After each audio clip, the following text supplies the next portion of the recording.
अस्सलामुअलैकुम दोस्तों, आज की इस वीडियो में हम सीखेंगे कि घरेलू सिंगल फेज बिजली से जो हमारे पास घरों में सिंगल फेज वापडा होती है, बिजली होती है 220 वोल्ट जो होते हैं, उसके ज़रिए से हम और वीएफडी लगाकर थ्री फेज की जो मोटर होती है 380 या 440 वोल्ट वाली, उसको किस तरह चला सकते हैं। कहने का मकसद ये है कि सिंगल फेज से थ्री फेज मोटर को चलाने का तरीका इस वीडियो हम मुकम्मल सीखेंगे। ठीक है, वीडियो को आप लोगों ने अच्छे से समझ लेना है। स्टेप बाय स्टेप मैं आप लोगों को समझाऊंगा ताकि आपकी कोई कंफ्यूजन ना रहे। तो इसके मुख्तलिफ तरीक़ेकार हैं। ठीक है, जैसा कि ये पावर सप्लाई है, ट्रांसफार्मर है, और एक और इसका तरीक़ेकार है। 2-3 तरीके मैं बताऊंगा, जो आपको बेस्ट लगे उस तरीके से आप अपनी यानी कि थ्री फेज मोटर को घर वाले मीटर से सिंगल फेज 220 वोल्ट से चला सकेंगे। मैं आपको चलाकर भी चेक करवा देता हूँ। ये देखें, सिंगल फेज अभी मैं आपको इसके मीटर से यानी कि वोल्टेज भी चेक करवाऊंगा 220 वोल्ट, और स्टेप बाय स्टेप बताऊंगा। अभी वीडियो को अच्छे से समझ लें, और कोई हमारे चैनल पर नया है तो चैनल को सब्सक्राइब कर लें। जो हमारे पहला चैनल था वो डिलीट हो गया है किसी वजह से, तो अब ये हमारा नया चैनल है, तो इस पर ही आप लोगों को वीडियोस मिला करेंगी। तो वीडियो को स्टार्ट करते हैं बाकायदगी से। जैसा कि तमाम दोस्तों को पता है, अक्सर हमें सिंगल फेज से थ्री फेज मोटर को चलाने की ज़रूरत पड़ती है। उसकी वजूहत ये है कि जिन भाइयों ने सोलर पैनल सिस्टम इंस्टॉल करवाया होता है, जिस तरह मौसम ख़राब है तो वो सोलर सिस्टम से नहीं चला सकते और उनके पास थ्री फेज मीटर भी नहीं है, तो घर वाले सिंगल फेज मीटर से चलाना चाहते हैं। दूसरा ये है कि जिनके पास सोलर सिस्टम लगा हुआ है, मौसम भी ख़राब नहीं है, तो रात के टाइम वो चलाना चाहते हैं। उनके जिनके पास काम ज़्यादा है, यानी कि ट्यूबवेल हो गया, जिस तरह आटा चक्की हो गया, कोई और भी प्लांट हो गया, तो वो रात को भी चलाना चाहते हैं, तो लेकिन उनके पास थ्री फेज मीटर नहीं है, तो उसके लिए ये सिंगल फेज से थ्री फेज मोटरों को चलाने की ज़रूरत पड़ती है। तो इसके मुख्तलिफ तरीक़ेकार हैं। सबसे पहले मैं आपको सबसे सस्ता और आसान तरीका बताऊंगा। ये हमने एक पावर सप्लाई बनाई थी जो 220 वोल्ट सिंगल फेज 220 वोल्ट से 650 वोल्ट डीसी वाली थी। ठीक है, 650 से 700 750 वोल्टेज ये निकालती है आउटपुट पर, तो ये डीसी वोल्टेज निकालती है। एसी हम 220 वोल्ट देते हैं तो आउटपुट हमें 650 700 या जितने भी यानी कि डीसी वोल्टेज देती है, जिसके ज़रिए जिसको हम इन्वर्टर को वीएफडी को देते हैं और ये थ्री फेज मोटर को चलाती है।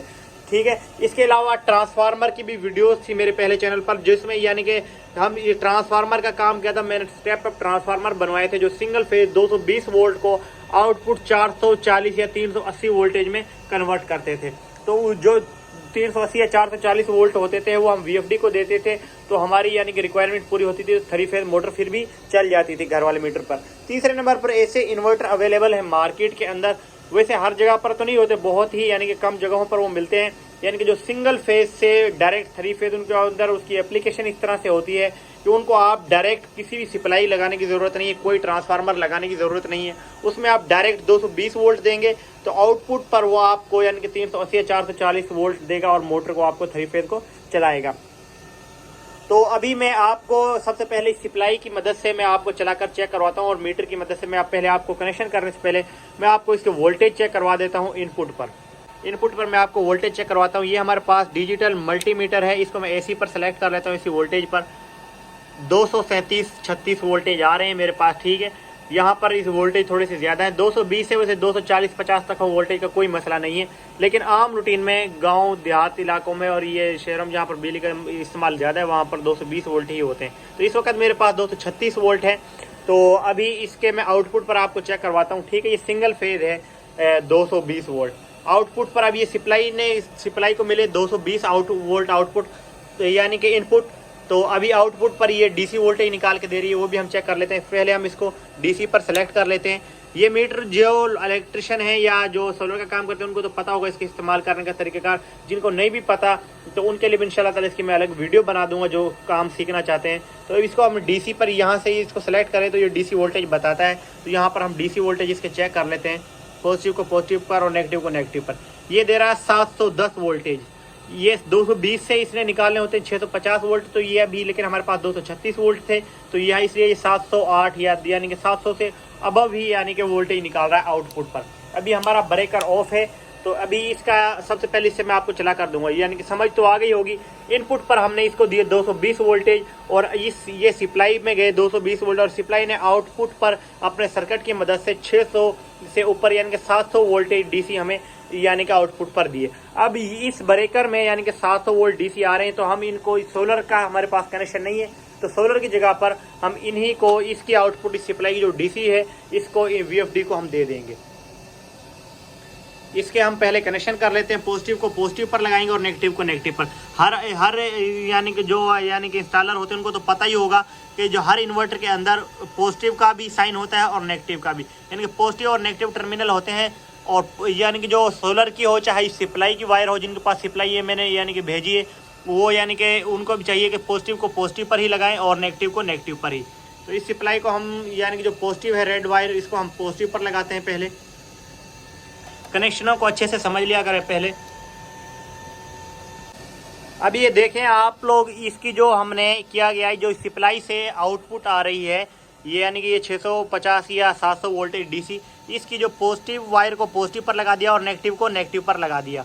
ठीक है, अभी इसको यानी कि अभी हम ऑन नहीं करते। पहले इससे पहले हम जो हमारे पास ये मोटर टेस्ट के लिए जो आप लोगों को मैंने प्रैक्टिकली तौर पर चेक करवाने के लिए रखी हुई है, इसके हम कनेक्शन कर लेते हैं UVW पर। एक बात जो नए व्यूअर्स हैं उनको मैं बताता चलूँ, ये RST ये पॉजिटिव नेगेटिव पर तो कनेक्शन हो गए। आप लोगों के जहन में सवाल आ रहा होगा कि RST किस लिए। RST जहाँ पर 3 फेज मीटर लगा होता है वहाँ पर 3 फेज होते हैं।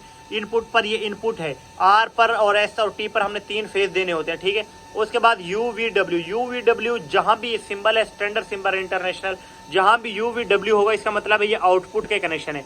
और गलती से कभी भी आपने यानी कि मोटर के कनेक्शन इनपुट पर नहीं लगाने या इनपुट के कनेक्शन आपने UVW पर नहीं लगाने, अदरवाइज जो आपका VFD है, इन्वर्टर है, वो बर्न आउट हो जाएगा, जल जाएगा। ठीक है, कोई भी कंपनी का इन्वर्टर हो, सबके तरीकेकार यही है, अच्छे से समझ लें। इसके सबसे पहले हम कनेक्शन कर लेते हैं।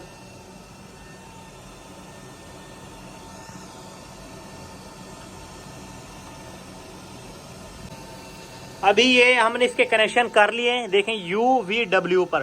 ठीक है, RST पर अगर आपके पास 3 फेज मीटर है तो इस पर आप दे सकते हैं, कोई मसला नहीं है। लेकिन हमारे पास अभी यानी कि सिंगल फेज मीटर है तो सिंगल फेज को हम डायरेक्ट VFD चलेगा नहीं, इसलिए हमने सप्लाई की मदद से DC करके इस पर दे दिए।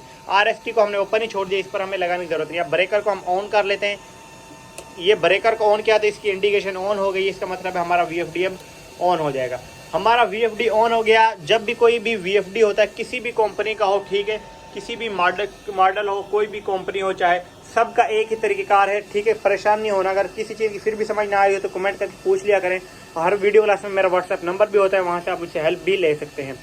अब ये हमारा VFD ऑन हो चुका है। ठीक है, अभी ये चेक करें, मैं आपको वोल्टेज भी चेक करवा देता हूँ इसके। ये देखें 690 वोल्टेज इसके यानी कि यहाँ पर शो हो रहे हैं। ठीक है, अभी इसको मैं आपको चलाकर भी चेक करवा देता हूँ। ये देखें हमारी 3 फेज मोटर है ये। ठीक है, 3 फेज मोटर है और ये सिंगल फेज से चल रही है हमारी। आपको मैंने पहले भी वोल्टेज चेक करवाए थे, अभी मैं फिर चेक करवा देता हूँ चलती हुई मोटर के दौरान। ठीक है, आउटपुट के भी मैं वोल्टेज आपको चेक करवा देता हूँ। फ्रीक्वेंसी देखें पूरी 50 पर गई है। ये मैंने बहुत से लोगों को यानी कि भेजी थी। अल्हम्दुलिल्लाह ये कामयाब सर्किट है। बहुत से लोगों के पास ट्यूबवेल था और यानी कि चक्की जो परेशान थे इस वजह से कि यानी कि वो सिंगल फेज से 3 फेज मोटर चलाना चाहते थे। जब से ये सप्लाई भेजी है, ट्रांसफार्मर क्योंकि बहुत महंगा बनता है, ये 40-45 हज़ार का बनता है 10 हाथ पावर की मोटर के लिए, अच्छा कापर वाला। वैसे ये 22-23 हज़ार का भी बन जाता है, लेकिन वो सिल्वर में बनता है ना, उसकी गारंटी होती है। तो ये सप्लाई उसके निस्बत बहुत ही सस्ती है और बहुत ही बेहतरीन है। एफिशिएंसी भी इसकी ज्यादा है ट्रांसफार्मर की निस्बत। ठीक है, और इसके पार्ट भी आसानी से चेंज हो सकते हैं। अगर अब इसके हम इनपुट पर मैं आपको ये मोटर चल रही है, चलती हुई मैं आप चेक भी करवा देता हूँ। ठीक है, ये हमारी मोटर चल रही है और इसके ये चेक करें, ये यहाँ पर ये ऊपर इंडिकेशन है, इसका मतलब है ये फ्रीक्वेंसी स्पीड है।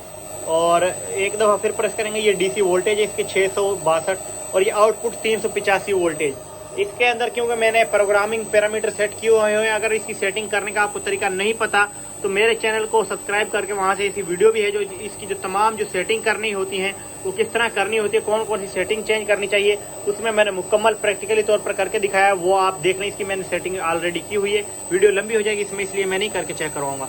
और ये 3.6 एम्पियर ले रही है, दरमियान पे इंडिकेशन जाती है तो ये हमारे यहाँ पर एम्पियर शो करती है। तो अभी इसके में अभी ये मोटर हमारी चल रही है तो आपको मैं इसके कनेक्शन वगैरह भी सारे चलती हुई सप्लाई में, ये देखें इसका फैन वगैरह भी लगा हुआ, कूलिंग वगैरह। तो ये फार सिंगल फेज टू 3 फेज के लिए है। इनपुट पर मैं आपको वोल्टेज भी इसके चेक करवा देता हूँ। यहाँ पर देखें AC पर मैंने सेलेक्ट किया, कितने आ रहे हैं, 232 वोल्टेज आ रहे हैं। अब आउटपुट पे आप लोगों को मैं चेक करवा देता हूँ चलते हुए पर ही। ये चेक करें, DC पर इसको सेलेक्ट कर लिया मीटर को, ये 600 668 वोल्टेज। अभी VFD की इनपुट पर भी मैं चेक करवा देता हूँ, वही वोल्टेज है 668। और आउटपुट पर भी मैं आपको चेक करवा देता हूँ। आउटपुट पे चेक करवाने से पहले मैं इसको AC पर सेलेक्ट कर लूंगा वापस, क्योंकि आउटपुट इसकी AC है।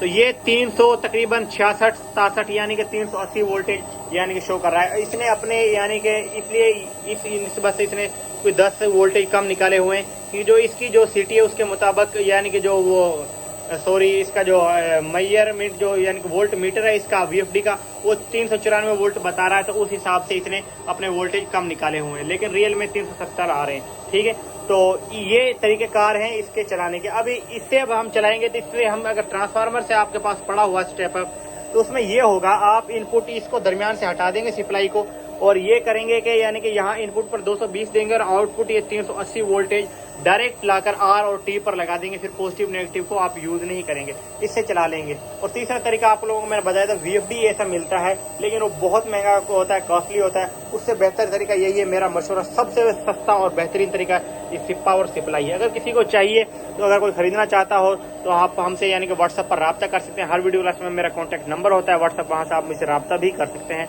और अगर इसके बाद इंशाल्लाह ताला मैं ऐसी वीडियो बनाऊंगा जिसकी मदद से यानी कि आप यानी कि घर का लोड VFD से आपकी मोटर टर्बाइन भी चल रही है और घर का लोड भी यानी कि चलाना चाहते हैं 220 वोल्ट से यानी कि, तो इसके भी मैं मुकम्मल आपको सेटिंग्स बताऊंगा VFD के जरिए। और इस तरह की मुख्तलिफ प्रैक्टिकल वीडियोस मैं बनाता रहूँगा। इसके लिए अगर आप चैनल को सब्सक्राइब कर लें ताकि तमाम तरह आने वाली वीडियोस आप तक बाकायदगी से पहुँच रहे हैं। शुक्रिया।